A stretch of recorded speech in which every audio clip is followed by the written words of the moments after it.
Alone in the meeting room, he hears a noise coming from under the table. He stands up in shock. Suddenly, the door opens in a rush. When he looks, he sees his ex-fiancée dressed as a cleaner, but what he finds out later makes him cry on his knees. That building did not look like a place to work. It looked like a huge freezer, the kind that keeps meat, but it was keeping living people. The air conditioning blew with no mercy, all the time, like someone had left the machine on full power just to punish anyone who stayed late. The meeting room was far too big to be empty. A long table, chairs in a line. Los Angeles, which shines all day, was now dull, blurred by light rain. Water ran down the glass in crooked lines. Now and then, a faraway thunder made the windows shake with a small tremble, but enough to remind you the night was alive outside. The corridor outside the room had pale marble, but at that hour, the marble looked wet, slippery, reflecting the ceiling lights as if the floor had turned into a dirty mirror. The sound of footsteps there always had an echo, but now there were no footsteps, just silence. William was sitting at the end of the table, not out of respect for rules, but out of the habit of being in charge. It was the end that gave orders. It was the end for the one who decides, and that is it. He wore a suit, but the suit felt like heavy armor in that early morning. The tie squeezed like a collar. He loosened the knot with 2 fingers, like someone who had been past the limit for hours. His eyes were red from tiredness. From screens, from numbers, from fighting. The kind of red that does not ask for pity, it just screams, "I can take more than I should." He looked at the expensive watch on his wrist. Matthew was late. Again. William took a slow breath in through his nose, trying to hold back his anger. He was the CEO. He was the man who made the world shut up when he spoke. But at that moment, he was waiting. And waiting for him always tasted like shame. He leaned back in the chair, letting the air out through his mouth. A tiny cloud, almost invisible, came out, because the cold in there was ridiculous, fridge cold, cold that gets into your bones. And the worst part, the air had a smell, the kind that leaves everything with a hospital scent, a bit sweet, a bit sharp. Mixed with that, his own perfume, woody, expensive, that smell of a man who walks into a place and makes the place feel smaller. But on that early morning, not even his perfume ruled. The cold ruled. In the corner of the room near the wall, there was a forgotten cleaning trolley. One of those simple trolleys with wonky wheels, folded cloths on top, a spray bottle, a mop, normal stuff. Stuff no important person looks at twice, but William looked. Because in the lonely hours of the night, anything becomes a detail. The cloths were folded with care. It was not a mess. It was someone who had put things away with kindness, even while being invisible to everyone. It gave him a strange little sting inside very fast, as if something in him had remembered there is a world that is not his. Now and then, very far away, a lift clicked, a dry metal sound, like the building had bones, and they were creaking.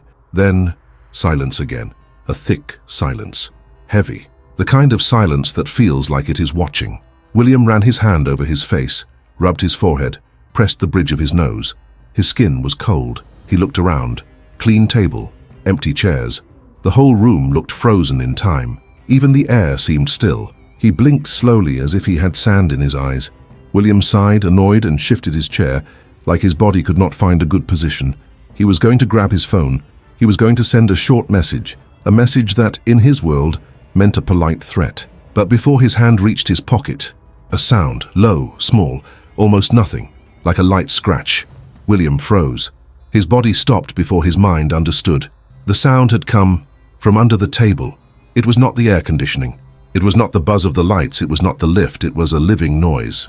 A weak ch-ch, like someone breathing wrong, or like something moving while trying not to be seen. William straightened his back slowly. His hand stayed open on the table, fingers still, tight. He held his breath without noticing. The cold now felt bigger. The silence became heavier, and again, the same tiny noise, very quiet, coming from under the table, and that should not exist on that floor, not at that time, not in that locked room at the top of the building where only people with a badge and a family name can get in.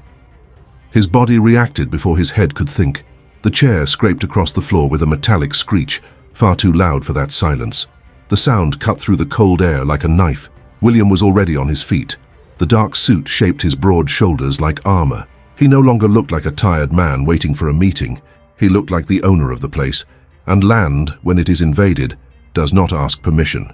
It defends itself. His eyes went hard, focused. Instinct took over. No calling security, no calling anyone. He would deal with it himself. He walked around the desk slowly, firm steps, controlled. The sound of his shoes on the marble seemed louder now. Tap, tap, tap. Then one detail made his heart tighten. The gold pen was not where he had left it. That pen was not ordinary.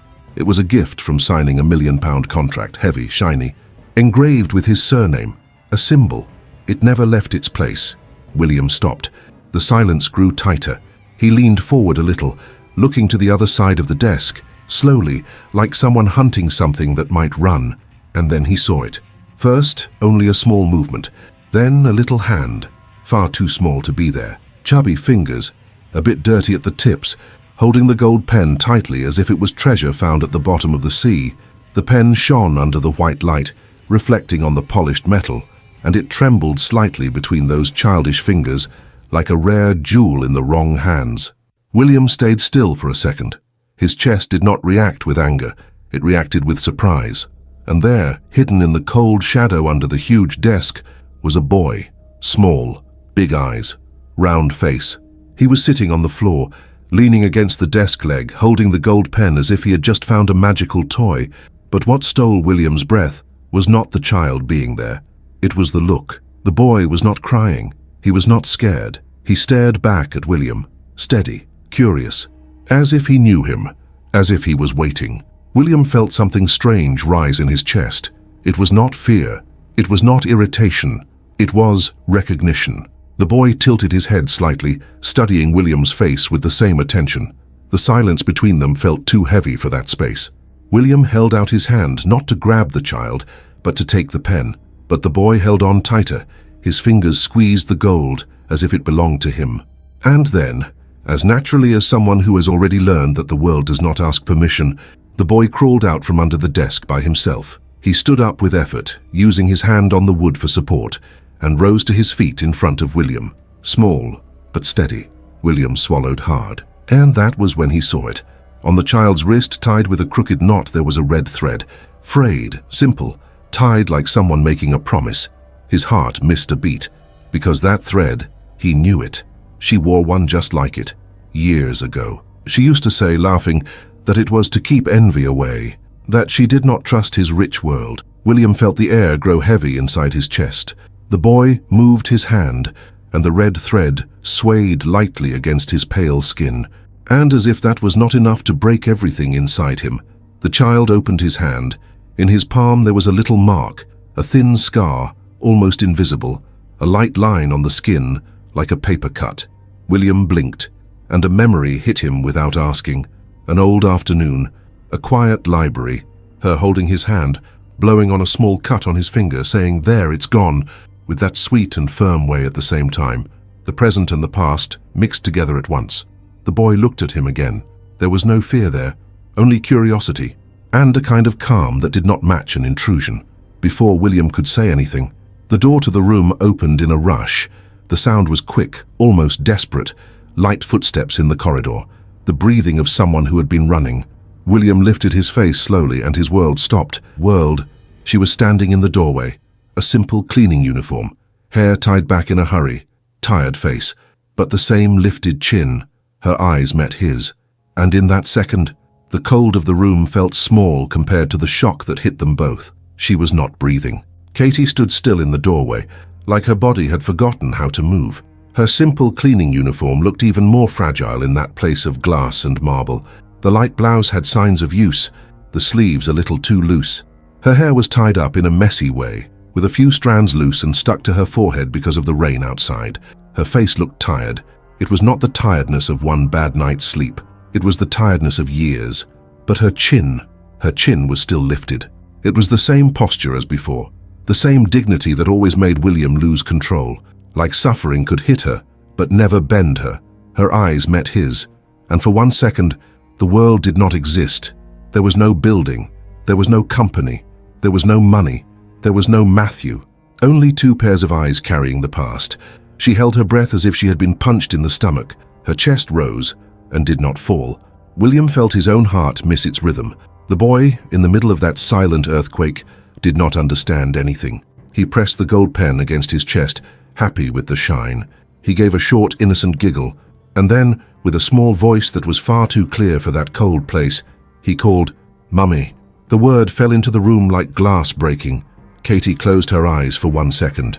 Just 1 second. Like that word had shown everything she tried to hide. William felt something rough rise in his throat. Something primitive. Something that was not logical. "Is he yours?" The question exploded inside his head. But he did not say it. Because in that moment, it was not about him. It was about the child there, in the middle of the ice of that room, too small for that hard world, and it was about her. Katie was shaking. It was not only the cold from the air conditioning, it was the shaking of someone who has been cornered many times. The kind of shaking that starts in the hands and climbs to the shoulders. Her eyes were shining, not with tears yet, with fear and with shame. A shame that did not make sense, but it was there, clear, like she was saying sorry for existing in a place too expensive for her. She took a quick step forwards like someone waking up from a shock. She crouched down at once and pulled the boy into her arms too tightly. The pen almost fell, but she held his little hand against her chest. "I'm sorry, I'm so sorry." The words came out rushed and broken like she did not know where to start. She was not looking at William now. She looked at the floor, at the door, at anywhere that was not him. "He shouldn't be here. I just needed to finish my shift." Her voice failed. The boy rested his head on her shoulder. Calm, like that cuddle was the only safe place in the world. William stayed still, but inside, everything was moving. She turned her body, already meaning to leave, to run. Her instinct was to escape before it was too late. But William did not let her pass. He did not think. He acted. In 2 long steps, he reached the door before she could cross it. He did not touch her. He did not grab her. But he stood there, a wall, his dark suit blocking the way out, his tall body filling the space. It was not violence. It was presence. Katie tried to move to the side, but he followed her movement, closing the way again. The boy had no coat, only a thin top. His small hands were red because of the cold air in the room. "It's far too cold in here," he said softly, his deep voice firm, but not aggressive. Katie swallowed hard. Her hands were shaking. The boy looked at William, curious, big eyes, alert. There was no fear there. William felt his throat tighten. He wanted to ask 1,000 things. He wanted to demand answers. He wanted to know everything. But the only thing that came out was almost a whisper. "Is he your son? How long have you been working here?" Katie held her son tighter against her chest, like someone was going to take him away. "Please." Her voice broke completely. I just need to work." It was not a request because of pride. It was a request because of survival. She was not asking for money. She was not asking for a favor. She was asking to stay invisible. William felt something warm cut through the ice of that room. Guilt. Raw. Heavy. He opened his mouth to say something. Anything when a different sound cut through the air. Firm footsteps in the corridor. The door, which was still half open, opened fully. Matthew appeared and stopped. His eyes ran over the whole scene, William blocking the way out, Katie holding the child tightly, and the heavy silence between the 3 of them. Matthew did not say anything yet, but he saw everything. He walked into the room with the steady step of someone who is in charge there. His light suit was spotless. His hair was neat. His face was hard. He did not look surprised. He looked annoyed, like he had found a mistake in a report. Katie turned to him like she was seeing the last open door before the abyss. "I'm sorry." Her voice came out small, shaking. "I didn't know there would be a meeting. I only brought him because I had no one to leave him with." She spoke fast, stumbling over her words, trying to explain herself before she was even blamed. Matthew raised his hand, asking for silence. It was not a violent gesture, it was worse, it was control. He looked at William. The silence between them became heavy, old, full of things not said. William held his gaze, cold on the outside, a hurricane on the inside. Matthew spoke without taking his eyes off him. "I'll deal with this later." It was short, dry. He nodded for William to go into the meeting room. William still looked at Katie for a second. She was pale. Her arms were holding her son like someone might snatch him away. The boy was quiet now, just watching everything with eyes that were far too alert for his age. William went into the room. The door closed. The click echoed like a sentence. Inside, the air stayed cold, but the talk was even colder. Low voices, firm, cut short. Neither of them shouted. It was not that kind of power. It was the kind that decides a fate without raising its voice. Outside, Katie stood in the same place for a few seconds, like the floor had turned to glue. She knew what was coming. She had seen this film before, 2 hours, 2 whole hours. The clock on the wall seemed to mock her. Each minute dragged on like it was an hour. She sat on a chair in the corridor, the boy on her lap, her blazer folded over him. He fell asleep, tired, his small head resting on her chest. Katie did not cry, but her eyes were blank, lost. She stroked her son's hair in automatic movements, like that was the only thing that still made sense. When the meeting room door finally opened, the sound made her body go stiff. William came out first and went towards the lift without seeing her. His face was hard, impossible to read. Matthew came right behind him. No rush, no emotion. He walked straight to Katie. She stood up quickly, fixing her uniform, trying to look strong, trying to look professional. Matthew stopped in front of her. He looked at the sleeping boy, then at her. "You're sacked." Just like that. No long explanation, no speech. The words fell heavy. Katie felt the warmth leave her body. It was like being shot in the chest with no sound. Her face went white. Her mouth opened a little, but no sound came out at first. She blinked slowly, trying to stay in control. Dignity. It was the only thing she still had. I understand," she said softly, even though she understood nothing. Her hand held her son a little tighter. She was not going to beg. Not there. Not in front of them. Matthew kept looking at her with that cold, careful expression, but then he did something strange. He lifted his hand like he was holding the air before it broke, and he moved a little closer. He lowered his voice. "You can't work here anymore." Katie swallowed hard. He carried on, still quiet. "But tomorrow morning you will go to this address." He pulled a card from his jacket pocket and put it in her hand. Her fingers were icy when they touched the paper. "There is work there, and a place to live. Much better than here, perfect for you." She frowned, confused. She frowned. I don't understand." Matthew held her gaze for 1 second longer. "Trust me, you can go home now. Tomorrow be there early." That was all. No smile, no explanation. Katie looked at the card in her hand. She did not know what was worse, being sacked, or that mysterious address. The boy moved in her arms, still asleep, looking for warmth, and she realized something simple. She had no choice.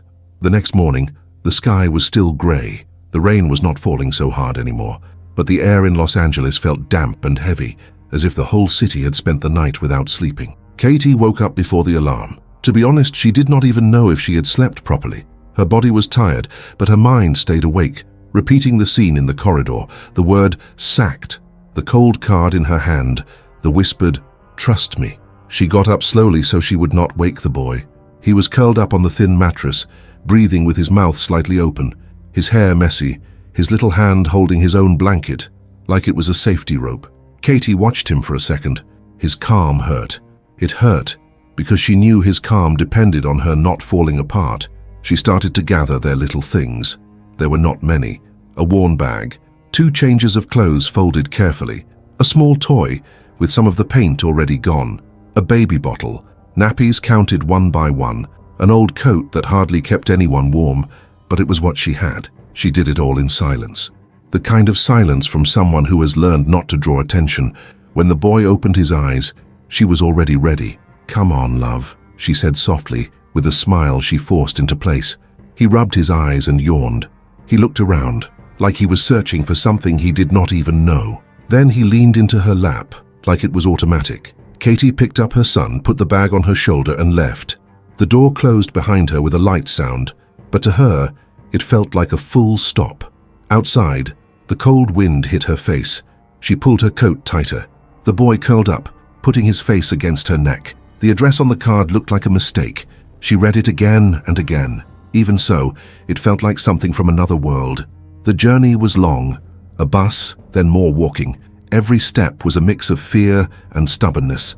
She did not know what she was going to find, but she knew what she would leave behind if she did not go. Hunger. When she arrived, the building looked unreal. It was not just tall. It was too clean, too shiny, too calm. There was glass everywhere, reflecting the gray sky as if even sadness could look pretty there. The doors were big and heavy, with dark metal and tinted glass. At the entrance, security. Men in suits, radios in their ears, straight posture, sharp eyes. The kind of people who do not smile. The kind of people who decide with one look, who goes in and who goes home ashamed. Katie felt her throat tighten. The boy gripped her top, unsure. He looked at everything like he was entering a forbidden place. Big, curious eyes, but always going back to her face, like he was asking without words, "Is it safe?" She took a deep breath and walked forward. The floor was smooth stone, beautiful and cold. Each step made a quiet, controlled sound. Nobody ran there. Nobody shouted there. Everything looked planned, and then she saw the sign. A large mirrored glass sign on the entrance wall. The surname was engraved, elegant, perfect, like a signature on the world.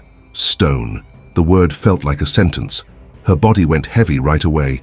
Her heart beat far too hard. This was it. It was his. It was his world. Katie felt her stomach turn. For a second, she thought about turning back, but the boy rested his face on her shoulder, tired, and she remembered, there is no pride when your child is hungry. She walked up to reception. The receptionist looked perfect.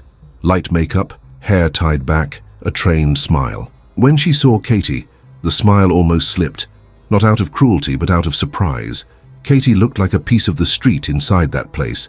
Katie placed the card on the counter carefully, like it was something fragile. "They told me to come," she said quietly, her voice breaking at the end. The receptionist read the card, and right away her expression changed. It became respect, it became serious. She picked up the phone. She spoke softly, fast. "Yes, she's here. Yes." With the child. Katie felt cold sweat on the back of her neck. The boy moved in her arms, restless. She stroked his back, trying to pass on calm, even though she did not have any. The receptionist hung up. She stood up and opened a side door. "Good morning, miss. Please come with me." Katie hesitated, just one step, but it felt like crossing an invisible line. Right after the door, the air changed. It was warm. Not warm like sunshine, warm like luxury. A controlled, comfortable warmth, almost rude to someone who has lived shaking with cold. The smell changed too. The smell of good wood, fresh coffee, expensive cleaning, without that harsh disinfectant. A soft smell that seemed to say, no one suffers here. The corridors were quiet. Thick carpet that swallowed the sound of footsteps. Walls with big paintings. Golden indirect light, not that cold office light. The boy clung to her harder. He watched the closed doors, the people walking past. Everything. His look was like a little animal entering a place where there could be traps. Katie held her son tighter. The worker guiding them walked quickly without running. Like every second there was worth money. They passed a waiting area with a leather sofa. Real leather. Shiny. With a nice smell. Katie had never touched a sofa like that. She did not even want to look too much, like looking too long would be a sin. They went up in a lift that felt like a hotel room. Mirror, yellow light, silence. When the lift doors opened, the corridor was even quieter. The air felt even warmer. The worker stopped in front of a huge double door. Dark wood, heavy metal handles. The worker looked at Katie with that polite smile of someone used to dealing with rich people, but there was still a kind of care there, like she knew Katie was about to break. She knocked softly. Once. Twice. The door opened just enough for her to put her head in. A pause. Then she opened the door fully and stepped aside. "The CEO is on his way. He asked you to wait here in the president's office." The words hit Katie like a shock. President's office. CEO. Her legs went weak. She took one step, then another, and she went in. The room was warm, truly warm. A good warmth that felt like a hug. The carpet was so thick it felt like a cloud. The armchairs were soft and big, with nice fabric. The light was golden and gentle, coming from hidden lamps with no clear source. Everything there felt made to calm important people. Katie felt like a stain in that place. The boy pressed his face into her neck. He was hungry.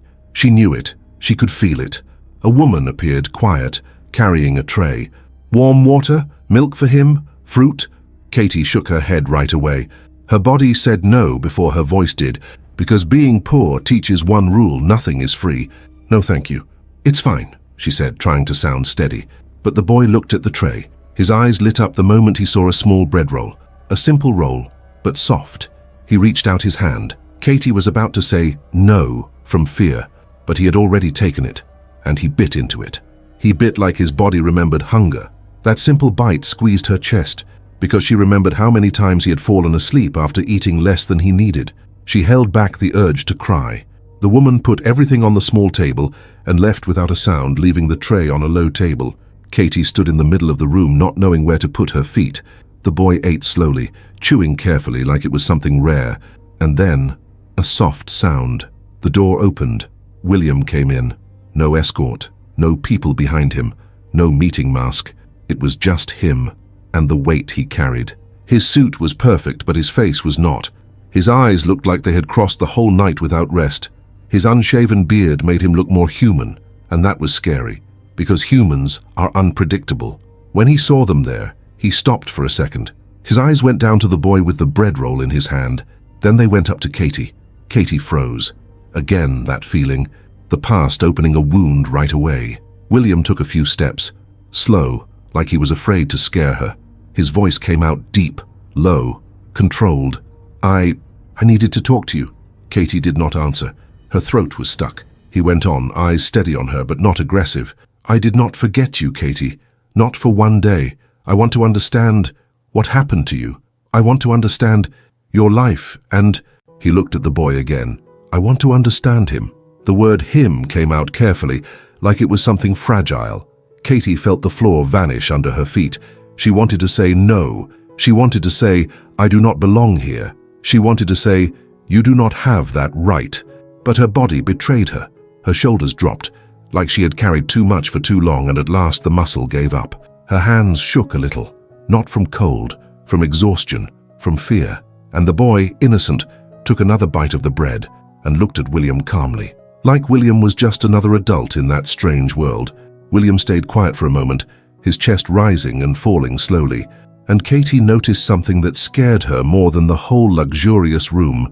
William was trying not to get too close too fast, like he knew that one wrong step could make her run away. Katie tried to keep her body stiff, as if distance was a wall. She stayed close to the door, her shoulder lightly touching the wood, like she needed support so she would not fall. Her bag was still on her shoulder, heavy more because of what it meant than its real weight. Her eyes went back and forth between William and the boy, like she was counting escape routes inside that room that was far too hot. William was still there, a few steps away, not moving closer. He looked like he was holding back his own strength with both hands. The kind of man who is used to walking in and taking over, now he was trying hard to just be there. But a child does not understand tension. A child feels it. The boy finished his little bread roll slowly, as if each bite was a prize. He wiped his fingers on his own shirt in that simple child way. Then he slid off Katie's lap without asking. He stepped down onto the thick, soft carpet, and instead of running away, he started to explore. First, he looked at the big armchairs. He ran his hand over the fabric like he was touching a strange animal. Then he moved closer to a low glass table. The golden light shone on the top, and that caught his attention. Katie took a small step, ready to stop anything. "Love, we stay here close to Mummy, all right?" She tried to sound gentle, but her voice came out tight. The boy did not even answer. He just looked at her quickly, then kept walking, curious. William watched him, as if every step the boy took mattered. It was a strange look, a mix of focus and fear, and not fear of the boy, fear of what that boy meant. The boy walked up to a low shelf, near a wall with pictures. There were books, some objects, and a photo frame turned face down, as if someone had hidden it on purpose. The boy pointed at it without knowing why. Maybe it was the shine of the frame. Maybe it was the way it was hidden. Children always find what adults try not to see.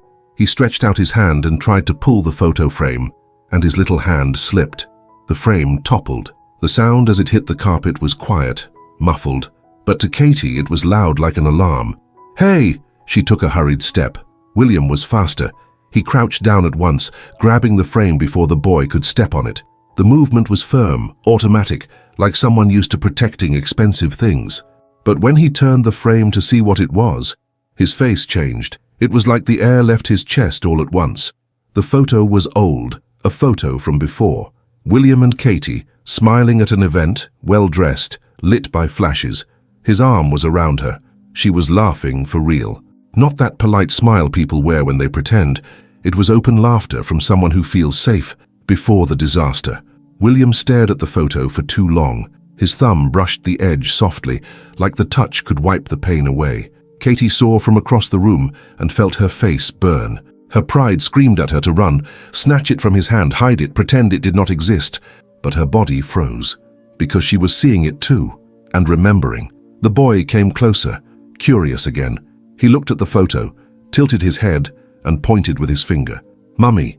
The word came out clear. Perfect. Katie felt a knot in her stomach, a mix of hurt and love. William swallowed hard. His throat moved like it was hard even to swallow his own spit. He lifted his eyes to the boy, and for a second he seemed to forget everything else. Forget business, power, pride. All that was left was that raw instinct of a man looking at a child.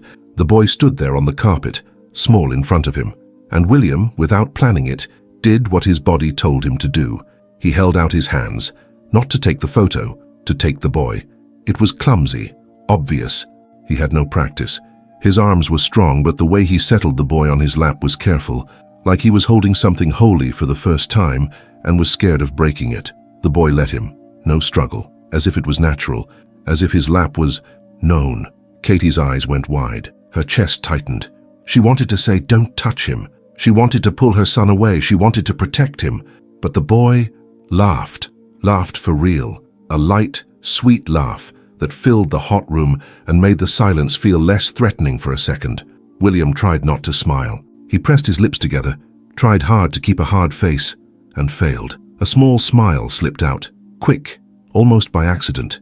But it was there, and that smile, on a man like William, was strange. It was dangerous, because it looked real. Katie watched from across the room, torn. Part of her felt a kind of relief that she was ashamed to feel, because seeing her son laughing was everything she wanted in the world. Another part of her felt panic, because seeing William with that child on his lap was like watching the past try to right itself again without asking permission. It was like someone was taking her pain, crushing it, and saying, "What if it had not been like that?" William lowered his face a little and spoke to the boy in an even lower voice, deep, warm. "You are clever." The boy smiled even bigger, like he had understood. "You are good." He raised his hand and touched William's face. His small finger touched the rough stubble. The man's skin was scratchy, and the little hand explored it with curiosity, with no fear, as if he was testing a safe place. William went still under the touch. His body went stiff for a moment, not from rejection, from shock. His eyes grew a little wet, just slightly, like something inside him had been hit right in the exact spot. And then the boy, as naturally as anything, said the word that changed the whole room's temperature. "Daddy?" The sound was simple, but the effect was brutal. Katie could not breathe. William stopped breathing for a second, like his heart forgot what to do. The boy's hand was still on his face, his finger on the stubble, and William could not look away. Katie reacted like lightning. She crossed the room in a few steps, faster than someone so tired should be. She took the boy from William's lap firmly, pulling him to herself like she was saving a treasure from a fall.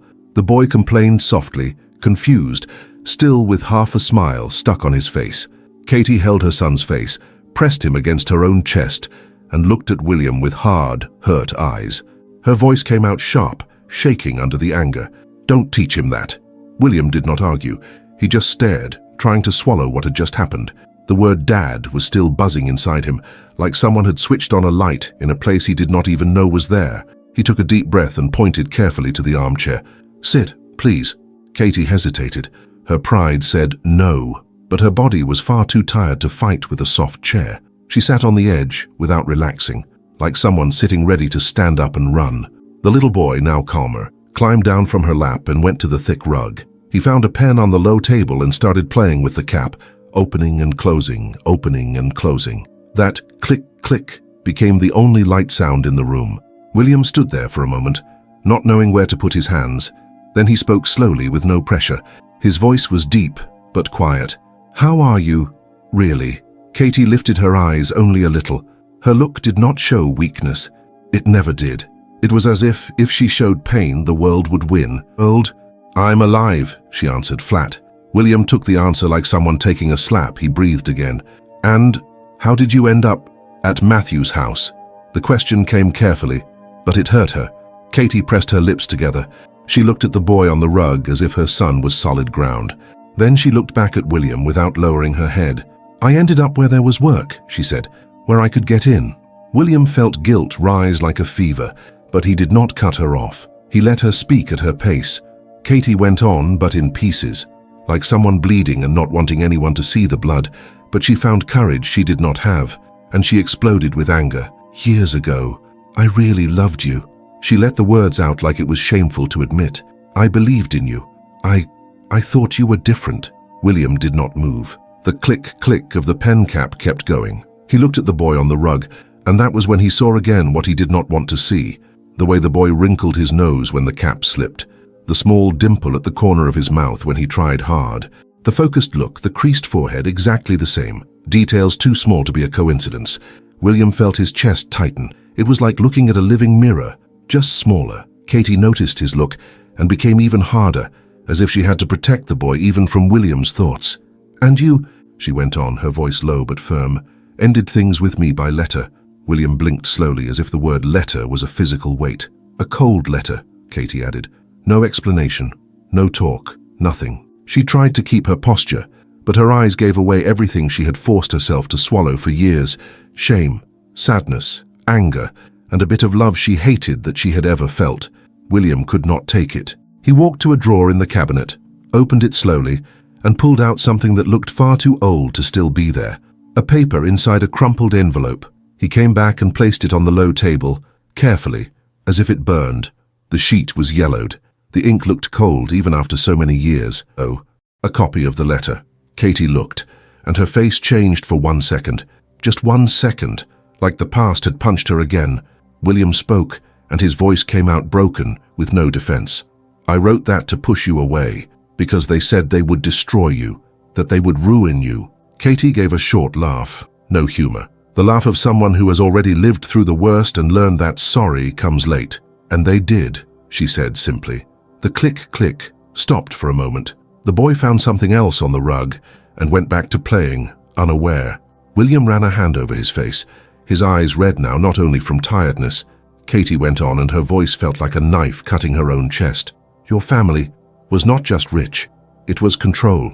It was a threat with a smile. It was people who speak softly so they leave no proof." She took a deep breath, as if she remembered fear in her body. "But you want to know about him. When he was 3 years old, I started feeling sick. I thought it was stress, that it was in my head." She squeezed one hand into the other, trying to stay steady. "Until the day I fainted on the underground." William stayed still, as if the room had tilted. Katie looked at him with no pity. "I woke up on a trolley. A doctor said one sentence, and my life ended and began at the same time." She swallowed hard. "You are pregnant." William did not move. His world, which always obeyed him, stopped obeying in that second. It was like the air had vanished from the room and he had to remember how to breathe. He looked at the boy again. 3 years. The timing matched. Katie kept going, holding her voice with dignity, like she was holding a glass filled right to the top.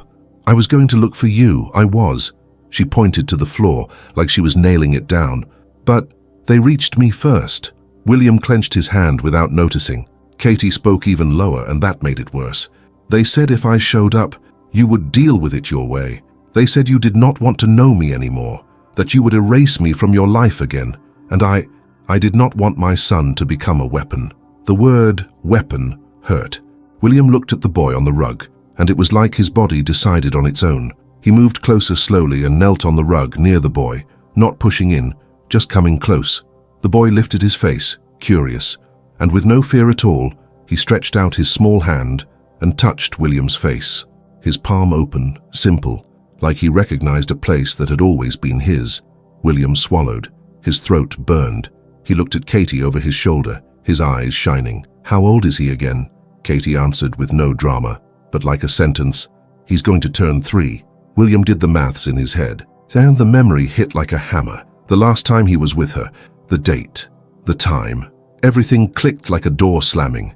The air left his chest. He whispered, almost with no voice, looking at the boy like he was seeing his own fate. "Is he mine?" Katie reacted at once, out of defense, because admitting it was giving a piece of her son to William's world. "No," she pressed her lips together. "He is mine. I raised him. I held back hunger, cold, everything, alone." William did not argue. He did not accuse. He did not ask for a test, because his body had already decided before his mind did. He pulled the boy carefully to his chest, like a rescue, skin to skin, a firm, warm hug. The boy relaxed, far too trusting for it to be casual. He rested his head on William's chest, like that place had always existed. Katie stayed still, shaking inside. William lifted his face slowly and moved closer to her, not to control her, to beg. His eyes were wet, and his voice came out low, full of promise and guilt. "I lost you, but I will not lose my heir. Not you either. Never again." She swallowed hard and spoke, her voice lower now but steady. "I did not come here to become a problem in your life." The sentence came out with hurt pride. It was not an accusation. It was a defense. She was saying, "I know my place in your world, and it is not here." William felt it like a punch. He answered quietly, controlled, but heavy. "You are not a problem." He took a small step forward, but still kept his distance. "You are my destiny." Katie pressed her lips at once. She almost laughed, but not with joy, with tiredness. "Destiny does not pay rent," she said, firm, looking straight at him now. "I only wanted to work. Matthew fired me, and I needed that money." The word "needed" sounded stronger than the others, because that was her truth. She was not there for romance, not for hurt pride. She was there because life got tight. William ran a hand through his hair, a rare sign of nerves. He looked like he was fighting something inside him. "You will not survive on the edge anymore," he said, his voice getting deeper. "Not you, and not him." Katie lifted her chin. "He is my son," she answered at once. "I held him in the cold. I fed him when I could. I woke up in the night when he had a fever, alone. The air in the room seemed to get thicker. I'm saying that now. You will not be alone anymore." Katie took a deep breath, her eyes shining, but she held back the tears. "And what do you want?" she asked, almost daring him. "To buy my life?" The word "buy" came out bitter. William shook his head right away, as if that truly offended him. "No." He took another step, slowly. "I want to help you, not buy you." He said the word as if it had real weight. "Rescue." "Let's do this," he went on, trying to keep his voice calm. "You stay here tonight, just tonight, tomorrow. We decide together what I will do. I will not trap you. I want to help you, Katie. I will not let you work as a cleaner. I did not know you were like this." Katie watched every move he made, like someone trying to see a lie hiding. "And if I want to leave right now?" she asked, challenging him. "The door is open," he answered without hesitating. "But I will not pretend it is safe out there." He did not shout. He did not threaten. He only stated it. The boy moved in her arms, restless, maybe feeling the weight of the talk, maybe just tired. "Mum," he called softly, his voice sleepy. Katie turned at once, protecting him, adjusting her son in her arms, kissing his hair. The gesture was automatic, immediate. William saw it. He saw how she never relaxed. She lived on alert, even in a warm place, even on a soft rug, even with security outside. Her body never rested. He felt something tighten in his chest. "He needs stability," William said more quietly, almost to himself. "He needs a warm bed, food every day, a good school, protection." Katie lifted her eyes slowly. "He needs peace," she answered. William stayed silent for a second. The tension between them was not only about money. It was about trust, about the past, about being left behind. He took a deep breath. "I know you do not trust me," he admitted, "and maybe you are right, but that does not change the fact that I want to help you both." Katie did not answer, because she knew what he was saying without saying it. He was talking about blood. The silence spread through the room again. Only the soft sound of the boy's breathing, only the warm air moving, only two adults trying to decide a child's future. And then, a sound that was not part of that talk, a ding, clear, metallic, the private lift bell. William turned his face towards the door. His brow tightened. That lift did not ring like that without warning. Someone had come up, without being announced. The ding was still buzzing in the air when the whole room seemed to hold its breath. William stayed still for a second, as if he was listening past the sound. His eyes went to the door, hard and alert. And it was not just surprise. It was a kind of quiet old anger. Katie felt her body go cold even with the heat in the room. Instinct. When life hits you too much, your body learns to feel danger before your head understands. She pressed the boy to her chest. The boy moved, sleepy, and rested his face on her neck. Footsteps came from outside, calm footsteps. No rush. The kind of steps from someone who does not need to ask to come in. The handle turned, the door opened, and in walked William's mother. Perfect, as if she had stepped out of a magazine photo. Hair perfect, pinned in the right place. An expensive coat, smooth fabric, the exact fit. Light makeup, but done just right. A fine perfume that arrived before she did, taking up a bit of the air. She had a smile on her lips, but it was a cold smile. It warmed nothing. Her eyes swept the room as if she was checking if everything was where it should be. Then her eyes stopped on Katie, from top to bottom, slowly. like someone judging a cheap item in an expensive shop window. Katie felt her face burn, not from shame about the old uniform, from anger, from protection. William's mother then changed focus. Her eyes dropped and locked on the boy.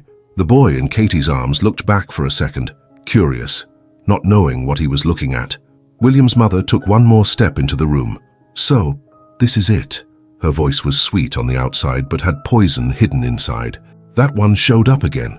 I always thought she would come back." Katie felt the word "that one" hit her like a slap. Without thinking, she moved. She turned her body and stood in front of her son, as if her own body could become a shield. Her arm held the boy tight to her chest, covering him, hiding his little face from that woman's eyes. A mother's instinct, a wolf mother. William reacted at once. He took a step forward and stood between them. He did not touch his mother. He did not need to. His body became a wall, tall, firm, owning the space. His voice came out deep with no shake. "You will not scare them." His mother did not blink. She walked through the room as if it belonged to her, as if William was just a boy playing at being in charge. She slid her expensive handbag onto a soft armchair, tossing it aside with a calm move, a move from someone marking their territory. Katie noticed one detail that made her spine go cold. That woman was not there to talk. She was there to take. William's mother folded her hands in front of her body and tilted her head a little, looking at Katie as if she was talking about a problem on the table. "That woman," she said very slowly, "can ruin you." She looked at William as if he was the only one who mattered. Ruin the company, ruin the name. Her eyes went back to the boy, like she was finally saying what truly bothered her. "And she is carrying a child as well?" William did not even let her finish the sentence with pleasure. His face went hard. His look turned ruthless. His voice came even firmer, cutting through the air. "He is my name," he said, with every word heavy. "He is my son." Katie felt her heart pound. His mother raised an eyebrow, as if she had heard a joke. She tilted her head a bit more, a small gesture of polite dislike. "Yours," she said, with the cruel calm of someone who thinks the world is in her hand. "I doubt it." She took a step towards them. William did not step back. He only became more solid. His mother went on, as if she was giving a normal order. "Then we will do it the right way. A DNA test." The word DNA fell like a weight on the floor. Katie held her breath. Her body went stiff, but she did not lower her head. She would not. William's mother pointed with her eyes at Katie, cold. "And that woman, out of your life, once and for all." Katie felt her blood rise, but she did not shout. She lifted her chin, held her son even tighter, and answered in a low, sharp, clean voice, "I do not need anyone's surname." The silence turned thick. William looked at Katie, and in that look, there was a choice. There was a decision. He turned to his mother and spoke without waiting. "I do." And then Katie saw the pearl necklace on that woman's neck, shining under the golden light. Beautiful, expensive, and at the same time, looking like handcuffs. After William's mum left, the room felt far too big. The heat was still there. The golden light was still pretty. The armchairs were still soft, but none of it mattered, because the air had changed. It had become heavy, like someone had thrown a wet blanket over everyone. Katie stayed silent. The boy was a bit sleepy. He gave small yawns, not understanding the adult war happening around him. William stood still for a while, staring at some random point, like he was holding his own world so it would not fall. He looked strong, but the tiredness was on his face, in the way he breathed, in the way his hand rubbed the back of his neck, nervous. Katie understood the message with brutal clarity. His world was a machine, pretty on the outside, but a machine, and machines crush whatever gets in the way. She had seen his mum's look. She had felt the word "that one" like a slap. She had heard "out of your life" as if she was rubbish. And if William, with all his power, shook inside in front of that woman, what was left for her? Nothing, only danger. The rest of the day went by like a bad dream. People came and went. Someone offered a room there in the building, offered food, offered clean clothes. Katie took the minimum she needed for the boy. She refused the rest, polite like someone who does not want to owe anything. When they took her to bathe the boy, they brought comfy little clothes for him, and he ended up smelling of nice soap. Katie almost cried at that. It was just a smell, but it was a smell of care, of safety, of something she could not give every day. William showed up a few times, always giving space. He spoke quietly. He asked if they needed anything. He did not push, but he also did not disappear. Katie answered only what she had to. Her head would not stop. The word DNA echoed like a threat. The word press felt close even though no one said it. When night fell, the whole floor, that huge place, became even quieter. The kind of quiet you get in a carpeted corridor where even footsteps make no noise. They gave her a room. It was not really a room. It was a suite. A big bed, soft sheets, a bathroom that looked like a hotel. And instead of calming her down, it made her more alert. Katie put the boy on the bed and watched him sleep.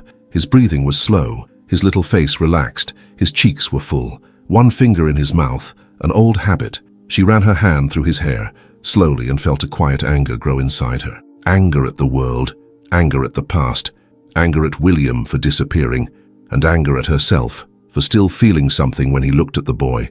The early hours came, and with the early hours came the old Katie, the Katie who learned to run before she got pushed, the Katie who does not wait for the door to slam in her face. She opens it and leaves. She got up slowly without making a sound. She picked up the worn bag in the corner. That bag was ugly, old, but it was hers. It was home. It was history. It was survival. She lifted the boy into her arms carefully, wrapped him in a light blanket and left. Her feet stepped into the silent corridor and the carpet swallowed the sound. Everything seemed made so no one would be heard. That helped. She walked with small steps, holding her son tight to her chest. Her heart was beating loud, but only inside her. She did not want luxury, she wanted peace. She wanted a place where no one said that one with disgust. She found the lift, pressed the button. The doors opened. She went in. The boy moved a little and sighed, still asleep. Katie pressed the ground floor button. Nothing. The doors closed, but the lift did not move. She pressed it again. Nothing. 1 second, 2. And then, on the screen, a cold, simple message appeared, like an order. Access blocked. Her blood went cold. She pressed other buttons, desperate, but they all gave the same result. Access blocked. The air felt tight. She knew what that meant. She rested her forehead against the lift wall, trying to think fast. He lied. That was what her head screamed. And then, the lift doors opened again. Outside, in the corridor, William was there, as if he knew, as if he had been waiting. His eyes looked tired. His shirt now without a jacket, his tie loose, his face more human but his body still firm, filling the space. He looked at Katie, then at the boy in her arms, and took a deep breath. His voice came out low. I said I wouldn't lock you in, and I won't. This floor of private rooms has a passcode. I practically live here too. He stepped into the lift without forcing his way in. He just stepped in. Did he take her hand carefully? No, he did not touch her. He only went to the panel and typed a code. Beep. The screen changed. The block vanished. The lift accepted the buttons. Katie stood still, watching, not understanding. William did not try to sound nice. He spoke in his way, straight. There are people who will try to hurt you, and I'm not going to wait for it to happen. Katie felt her stomach twist. She took a deep breath, but the shaking in her body would not stop. I don't trust you, she said. You left me by letter. The word letter came out like poison. William closed his eyes for a second, like that word burned. When he opened them, there was no defense, no pretty excuse, only pain, only... He swallowed hard and spoke. Naked truth. I left because my family threatened to destroy you.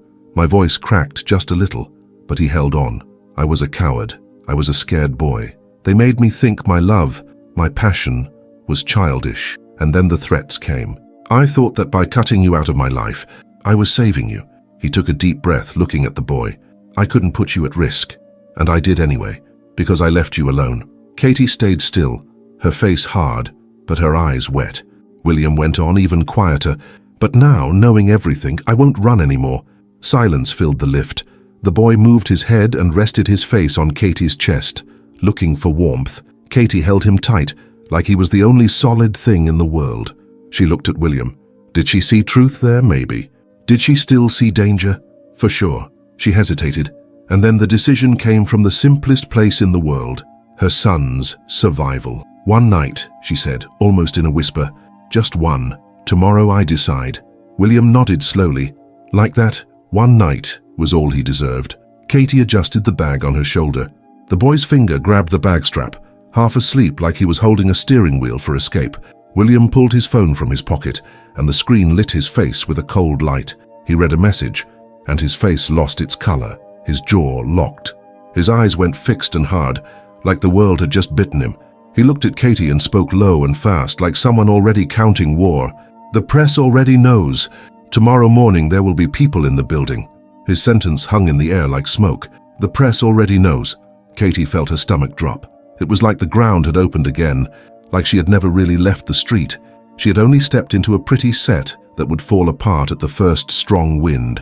She did not argue anymore that dawn. She had no strength. She went back to the bedroom with the boy in her arms. She laid him on the big bed, covered him with the soft sheet, and sat on the edge, staring at the door, listening for any sound in the corridor, body tense, mind racing. William stayed outside for a few seconds, like he wanted to say more. But he knew any extra word could be the push that made her run. He only spoke quietly, almost with no sound. "If you hear anything, you do not leave." Katie did not even answer.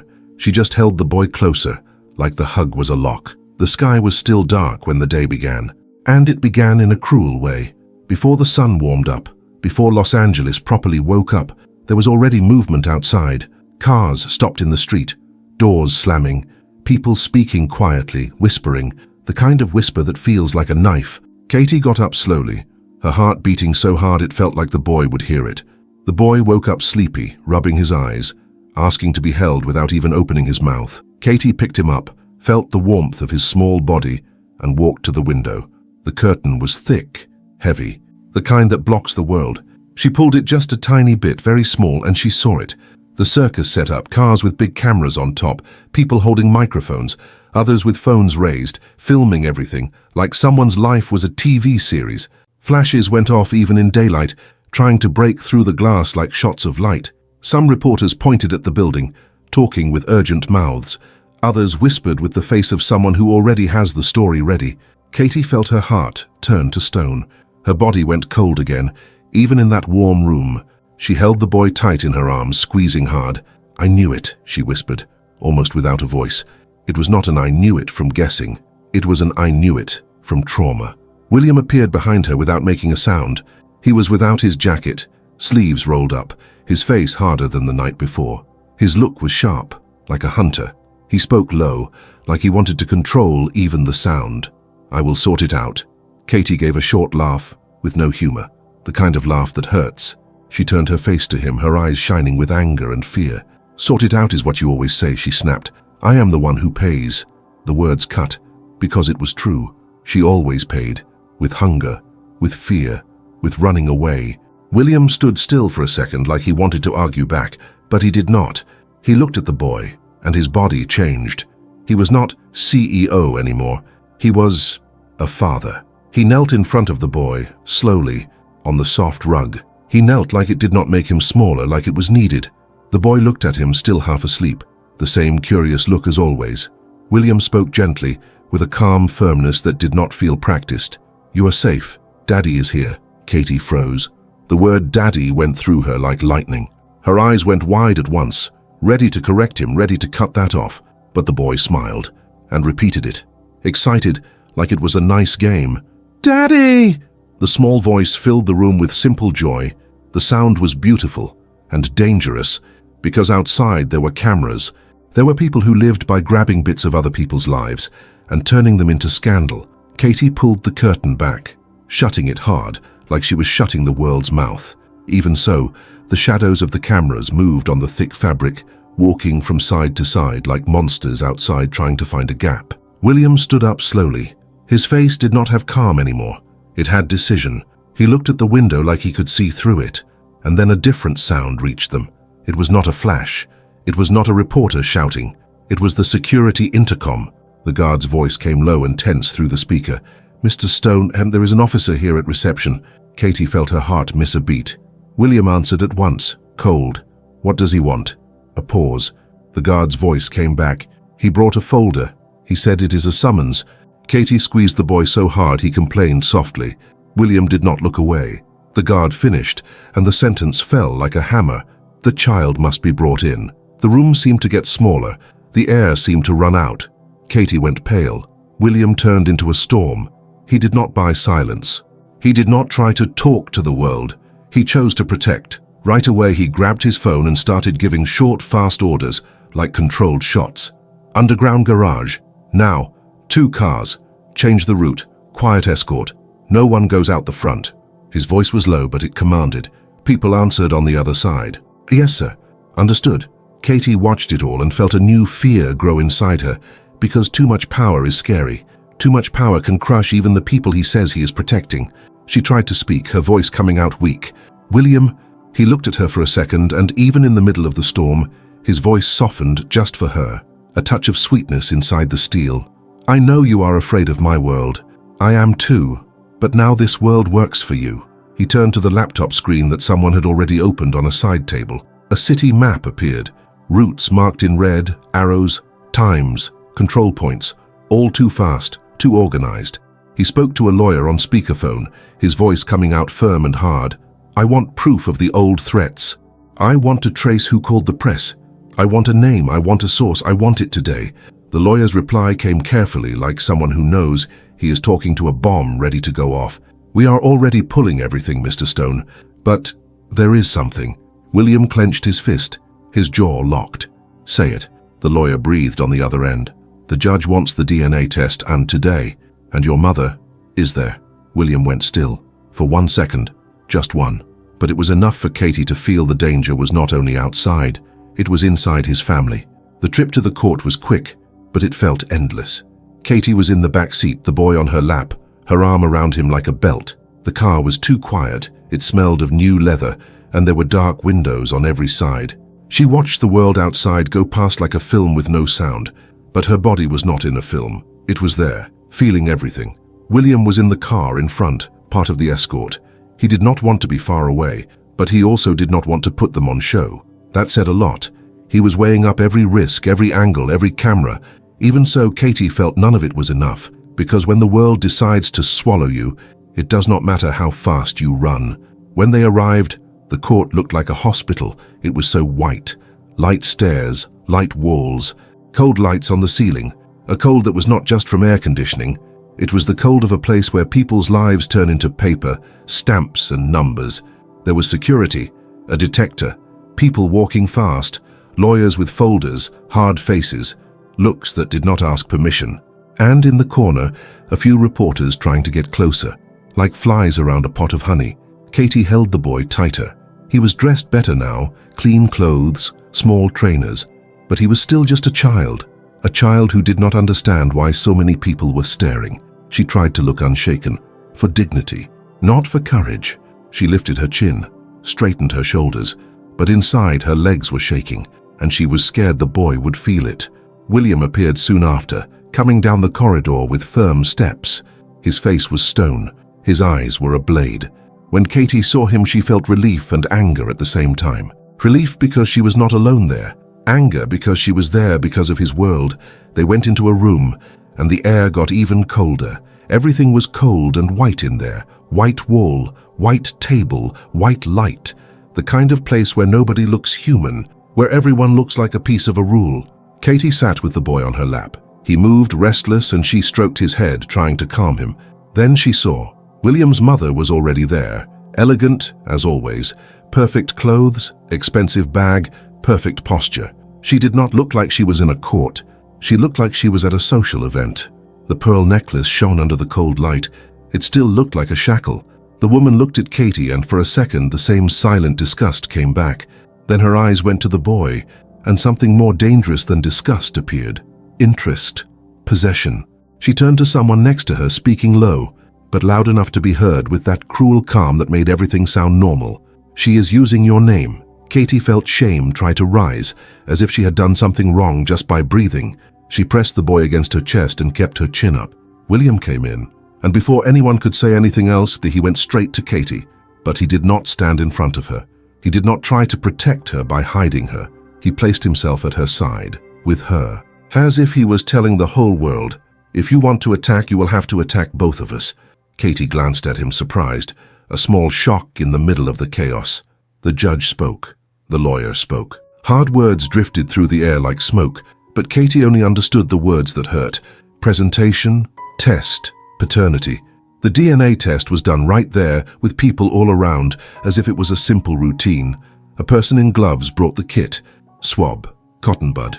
All clean, all fast, all cold. Katie saw the cotton bud coming close to her son's mouth, and her instinct screamed. She pulled the boy back a little without meaning to. William touched her arm lightly, a quick touch, not to order her, but to calm her. "It's all right," he said softly, without taking his eyes off the boy. The boy opened his mouth, curious, and the person rubbed the cotton bud inside his cheek. It was quick. The boy pulled a face, then laughed, like it was a game. Then it was William's turn. He held out his face without hesitation and let them do the same. When they finished, they took the sample away. And the worst part began. The waiting. Time in that room did not move. It dragged for hours. Katie stayed seated, hands sweating, stomach turning. She tried to breathe slowly so she would not show weakness. The boy, not knowing his fate, was given a small toy car by someone, maybe a worker trying to help, maybe an automatic act of calm the child. He climbed down from Katie's lap and started to play on the smooth floor, pushing the car from side to side, making a soft vroom, like he was at home. That hurt. It hurt to see that innocence in the middle of so much grown-up cruelty. William stood, sometimes sat, then stood again. His fingers closed and opened, as if he was holding a shake inside his own body. His mother watched it all with a small, pleased smile, like someone who had already picked the ending. Katie wanted to disappear. She wanted to grab her son and run, but she could not. The world had shut the doors around her. A door opened. Someone came in with an envelope. The sound of the paper was far too loud in that silence. The envelope was handed to William. William took it. His hands were steady, but his breathing changed. He looked at the envelope like it was a bomb, like his whole life was inside it. Katie held her breath. The boy kept pushing the car, vroom, vroom, not knowing his own name was at stake. William opened the envelope slowly. He took out the paper. He read it, and in that second, his face lost its color. His breath broke, as if the air had been ripped from his chest. He looked at the boy. It was not the look of "I have confirmed something." It was the look of a man finding his own heart outside his chest. The toy car bumped softly into the leg of a chair, and the boy laughed unaware. William swallowed hard, and then he turned to the room, to the judge, to the lawyers, to the press at the door, to the world, and he spoke loud and clear with no tremble. "It is confirmed, this is my son." Katie closed her eyes at once, not because she was happy, because her body finally let go of a weight she had carried for years, a physical relief, almost painful. And with it, an old pain came out through her skin, like the past was leaking out. When she opened her eyes, she saw the paper in William's hand, shaking slightly, like it was both a sentence and a blessing. William's mother smiled, a calm smile, a dangerous one. She leaned in a little, like she was saying something kind, but her voice came out low, thin, sharp, only for them to hear. "Then now I will fight for him, to the end." He took her to his house, and night fell heavy. It was not that pretty film night, with music and peace. It was a night after a war. The whole house seemed to hold its breath, as if even the walls were scared to make a sound. The boy was asleep. This time, he was sleeping deeply, lying in a big bed, covered up to his chest, his face relaxed, his little mouth slightly open. The weak light from the bedside lamp made soft shadows in the room. Now and then he moved his fingers, as if he was still pushing the little toy car in his dream. Katie stayed there for a few minutes, watching. She did not want to leave the room, because when he slept, she felt she could breathe. It was the only moment when her body rested a little. William appeared at the doorway without barging in, just leaning on the doorframe, quiet. He looked at the boy, and that look of his. It was not the look of a man who won in court. It was the look of a man who found out too late what it meant to have someone. He spoke softly. "He is out cold." Katie nodded with a small movement. William made a small nod, calling her outside. Not like an order, like a request. Katie walked out slowly, closing the bedroom door carefully as if the sound could break her son's sleep. The corridor was as quiet as a church. The house lights were low and warm. Everything looked comfortable, but the comfort did not go into her. Not yet. William walked to the living room. The living room was big, with a sofa, an unlit fireplace, expensive paintings, and a silence that felt expensive too. The kind of silence rich people buy so they do not have to hear their own life. Katie stood near the entrance, not sitting down. She was still holding the strap of her bag like it was a shield, a street habit. William stopped in the middle of the room and took a deep breath. He turned to her, and then he did something she did not expect. He knelt down. But it was not like in court or at the company, with a pose, with acting. There was no audience, no camera, nothing to gain from it, just the two of them, and the weight of the past between them. Katie froze. "William, do not do this," she started, but her voice died. He lifted his eyes to her, and there was no power there. There was a man, a broken man. "My family threatened you," he said slowly, as if every word had to come out whole. "They said they would ruin your life if I stayed with you." Katie felt her throat tighten. William went on, his voice even lower. "I left you to save you, but I sentenced you to being alone." The silence fell heavy. Katie swallowed hard. Her pride wanted to keep her face steady, but the truth was that hearing it, finally said out loud, shook everything. She breathed, trembling. "I was cold," she said, looking at some random point because looking at him hurt. "Hungry. And I still loved you."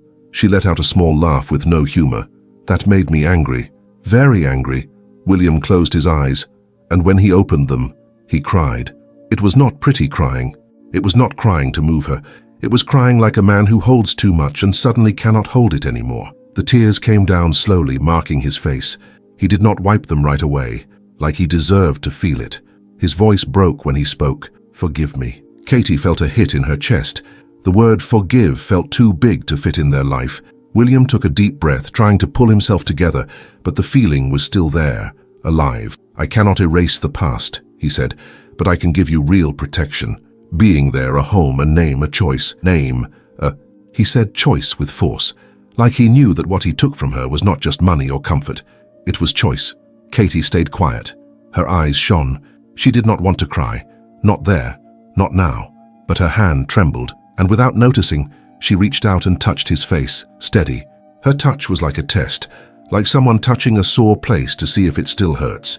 William closed his eyes under her touch, like that gesture was water after years of thirst. Katie spoke softly, with a voice heavy with truth. "I do not want to be a prisoner of your fear again." William opened his eyes, and slowly he held her hand with both of his hands, like it was the most important thing in the world. He kissed her hand with respect. No rush, like an apology made into a gesture. "Then I choose you," he said, his voice low, firm, wet, in the light, in the dark, against anyone. Katie felt her face soften. For a second her body almost believed it. Her hand stayed on his face, and his tear ran down, slipping between her fingers. Warm, real. The silence of the house seemed to bless that moment, until a sharp sound, short, a different beep coming from somewhere. And then the security panel in the corner of the room lit up with a discreet red light. A low automatic voice with no feeling appeared in the air like a disaster warning. "Intrusion on the perimeter." William froze. His face changed at once. The man on his knees turned into a storm in 1 second. He stood up fast, not knocking anything over, already heading to the wall where the monitors were. Katie felt her body turn cold. The guards appeared in the corridor, quick steps, radio crackling. On the screen, the image outside. A car stopped. Someone trying to get in through the side gate, working the access like someone who knew the way, and the car number plate. William recognized it first. His jaw clenched hard. He spoke through his teeth, without looking at Katie. "She will not stop." Katie felt her stomach tighten. William was already moving fast, heading to the hall, like he was going to pull the problem out by the root. When he reached the hall, she was there, his mother, perfect even at that hour. Like breaking in was just a visit. William stopped in front of her, his whole body stiff. "What do you want here?" His voice came out low but cutting. His mother did not answer right away. She only looked at him with that cruel calm, as if the house belonged to her. William took a step forward. His voice got even lower, more dangerous.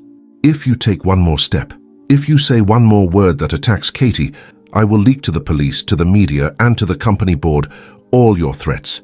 I am going to marry her, and you will do nothing." The word threats made the air heavy. His mother hesitated, for the first time. A microsecond of doubt in her eyes, like she finally realized her son could not be controlled anymore. And then William saw a brown envelope in her hand, plain, ugly, like something from the street, clashing with her luxury. On the envelope, written in black pen, her name, Katie, like a final sentence. A year later, that house had a different sound. It was not heavy silence anymore. It was not careful footsteps in the hallway anymore. It was not that "be careful, something bad can happen any time" feeling anymore. It was laughter. It was routine. It was the sound of life. In the morning, the sun came in through the window, and made the wood shine. The kitchen smelled of fresh coffee and warm bread, not because someone wanted to impress anyone, but because people were living there for real now. The boy ran through the living room like the floor was a racetrack. Bare feet, messy hair, pajamas with pictures on them, free and happy laughter. "Dad, Dad!" he shouted, and that word did not feel dangerous anymore. It felt like home. William answered without even thinking, like that word was the biggest treasure he had ever won. "I'm here. Hey, watch the table," he said, trying to sound strict, but his smile always gave him away. And the boy laughed even more. The house had child marks now.